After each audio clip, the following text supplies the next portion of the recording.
حضرت ابراہیم بن ادہم رحمتullah تعالیٰ علیہ کے پاس ایک شخص آیا، کہنے لگا حضرت میں اپنے نفس پر بہت ہی ظلم کر بیٹھا ہوں، حضرت گناہوں پر گناہ کر کر کے میرا دل کالا ہو گیا ہے، حضرت اللہ کی نافرمانیاں کر کر کے یہ قلب سیاہ ہو گیا ہے، کوئی ایسا نسخہ بتائیں کہ میں ان گناہوں سے باز آ جاؤں، اللہ تعالیٰ مجھے توبہ کرنے کی توفیق دے دے، میں نماز پڑھوں، ہر وہ نیک کام کروں جس پر اللہ بھی راضی ہو جائے، اس کا رسول بھی راضی ہو جائے، میں اپنے نفس پر بہت ہی ظلم کر بیٹھا ہوں، گناہوں پر گناہ کر کر کے میرا دل سیاہ ہو گیا ہے، کوئی ایسا نسخہ بتائیں، کوئی ایسی چیز بتائیں جس کو اپنا کے میرا دل روشن ہو جائے۔ حضرت ابراہیم بن ادہم رحمتullah تعالیٰ علیہ نے فرمایا میاں گناہوں سے دور رہنے کی 5 چیزیں ہیں، اگر تم یہ 5 باتیں 5 چیزیں اپنے اندر بٹھا لو، اپنے اندر ڈال لو تو تم گناہوں سے دور ہو سکتے ہو، اللہ تعالیٰ تمہیں توبہ کرنے کی جلد توفیق دے گا۔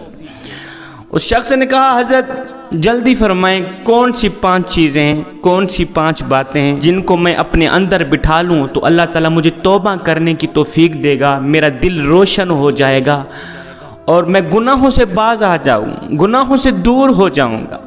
حضرت ابراہیم بن ادہم رحمتullah تعالیٰ علیہ نے فرمایا نمبر 1، جب تم گناہ کرنے کا ارادہ کرو تو اللہ تعالیٰ کا دیا رزق کھانا چھوڑ دینا۔ جب تم گناہ کرنے کا ارادہ کرو، اللہ کی نافرمانی کرنے کا ارادہ کرو تو خدا کا رزق مت کھانا، کیونکہ ایک مومن کے لیے گناہ کر کے اللہ کی نافرمانی کر کے اللہ کا رزق کھانا شرم کی بات ہے۔ اور ندان اگر مالک گدھے کو چارہ نہ ڈالے، اگر مالک کھوتے کو چارہ نہ ڈالے تو کھوتا پورا دن باہر سے چر کر آتا ہے، شام کو نوکری مالک کی کرتا ہے، اور وہ گدھا ہے، وہ جانور ہے، تو حضرت انسان ہے، وہ گدھا ہے، سارا دن باہر سے چر کر آتا ہے، شام کو نوکری مالک کی کرتا ہے، تو سارا دن مالک کا کھاتا ہے، شام کو مالک کی نافرمانی کرتے ہوئے، گناہوں پر گناہ کرتے ہوئے تمہیں شرم نہیں آتی؟ جب گناہ کرنے کا ارادہ کرنے لگو تو اللہ تعالیٰ کا دیا رزق مت کھانا۔ ایک اللہ والے سے پوچھا گیا بابا جی کیا حال ہے؟ کہا کوئی حال نہیں، اللہ کی نعمتیں کھا کھا کر دانت ٹوٹ گئے ہیں، زبان اس کی ناشکری سے پھر بھی باز نہیں آ رہی۔ ایک فقیر تھا، اللہ والا تھا، اس کی آنکھوں کا آپریشن ہوا تو ڈاکٹر نے کچھ دنوں کے لیے سجدہ کرنے سے روکا، بابا جی تو نے سجدہ نہیں کرنا، اگر سجدہ کرو گے آنکھوں پہ بوجھ پڑے گا، وزن پڑے گا، آنکھیں پھر سے خراب نہ ہو جائیں، کہیں سجدہ نہیں کرنا۔ بابا جی گھر آیا، بابا جی نے کیا کیا؟ کھانا پینا چھوڑ دیا۔ ایک دن گزرا، تیسرے دن گھر والے بول ہی پڑے، اور بابا جی ڈاکٹر نے تو آپ کو سجدہ کرنے سے روکا تھا، کھانا کھانے سے تو نہیں روکا تھا، اور ڈاکٹر نے تو آپ کو سجدہ کرنے سے روکا تھا، نماز پڑھنے سے روکا تھا، اللہ کے حضور جھکنے سے روکا تھا، کھانا کھانے سے تو نہیں روکا تھا، تم کھانا کیوں نہیں کھاتے؟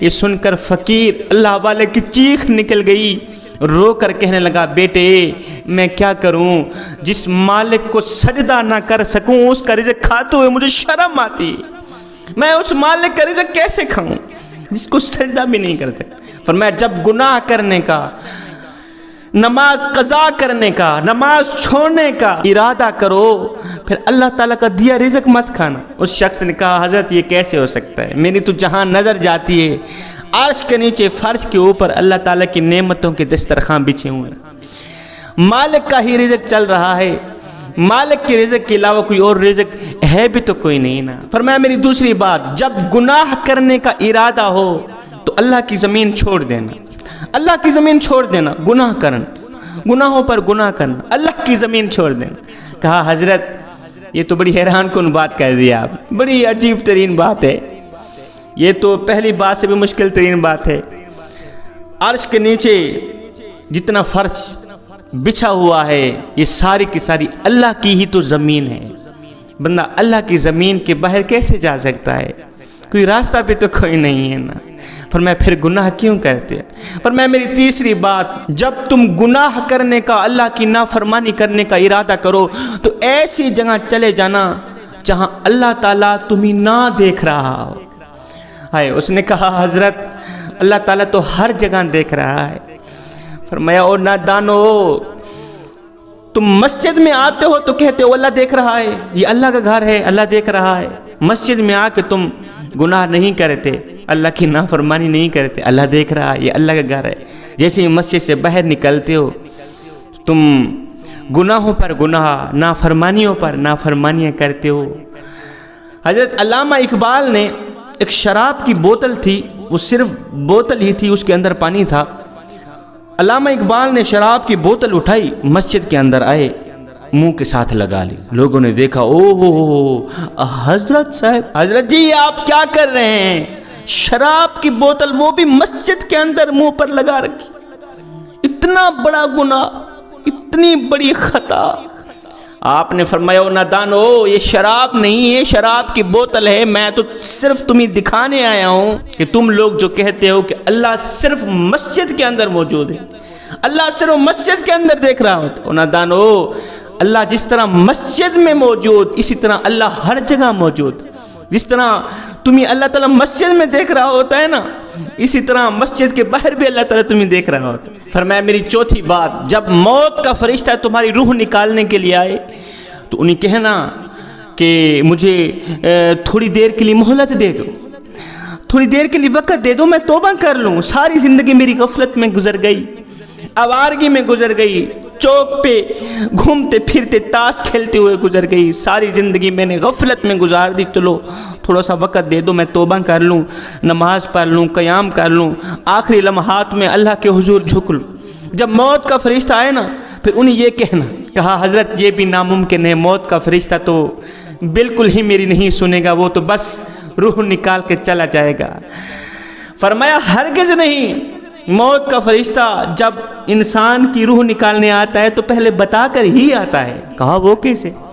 کہا حضرت سیدنا یعقوب علیہ السلام نے موت کے فرشتے کو کہا تھا جب میری روح نکالنے آنا پہلے مجھے بتانا۔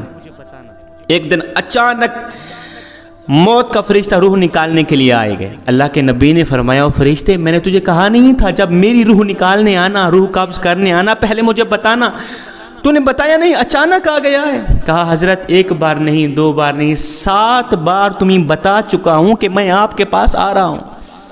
کہا حضرت وہ کیسے؟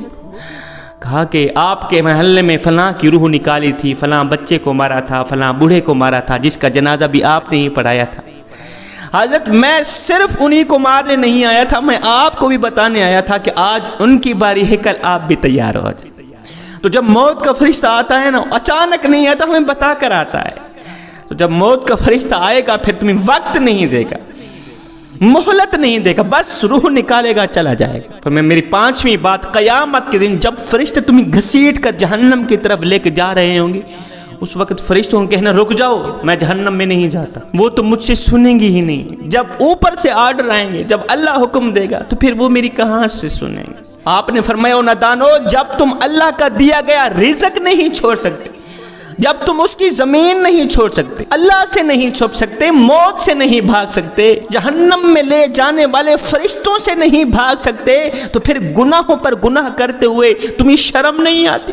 پھر گناہ کیوں کرتے ہو؟ پھر اللہ کی نافرمانیاں کیوں کرتے ہو؟ ہائے، اس شخص کی چیخ نکل گئی، اس گنہگار شخص کی چیخ نکلی۔ کہا حضرت بس یہی میری نصیحت کے لیے کافی ہے، میں توبہ کرتا ہوں، آئندہ کوئی گناہ نہیں کروں۔